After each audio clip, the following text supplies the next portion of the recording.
to make some chili, and what I have in this big large bowl is I'm growing my own zucchini. As you can see, these are pretty big. I mean, this is just a chop off of one of them.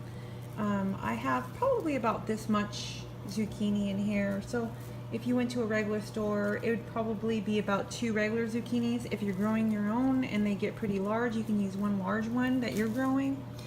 And I'm using eggplant. I actually peeled them so that it doesn't have that skin on it. And I used 2 in here. I diced them up, and that's inside there. I'm also growing my own tomatoes. I just got this from my garden. So I have a variety of tomatoes, and I put some beefsteak tomatoes in here as well as some other types of tomatoes. I just have them crushed. It's probably about a little over a cup here. I have 1 diced organic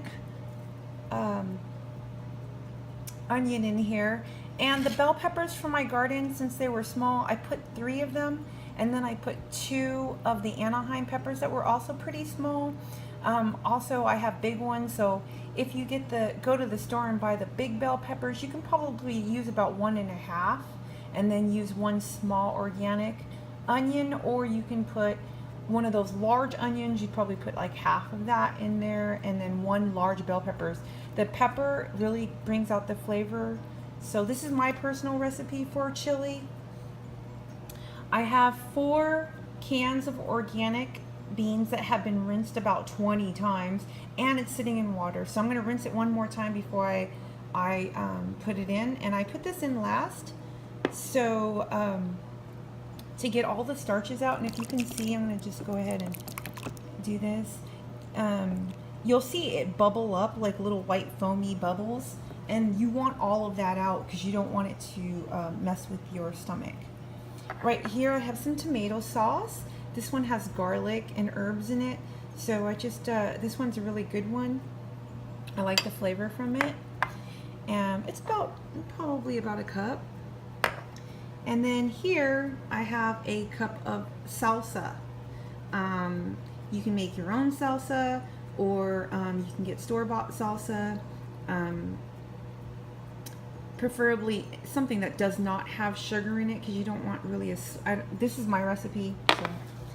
And I actually have 2 packs of enchilada sauce in here. The reason why I use enchilada sauce is because it has all of the seasonings that I want and the flavor that I want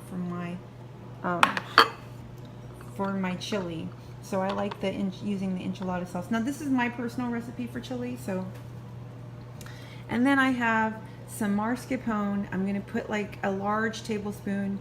Now this is my personal recipe for chili, and almost all of the ingredients came from my garden, except for the black beans. I didn't grow black beans this year. I had trouble. I tried growing it last year, but I had some issues with it. I think what happened is I was planting them spaced out too far. So maybe if I have a little bit more land, I'll grow some black beans or some beans in the following years when I have more room. But this year I didn't grow them, so I'm going to go ahead and make my chili.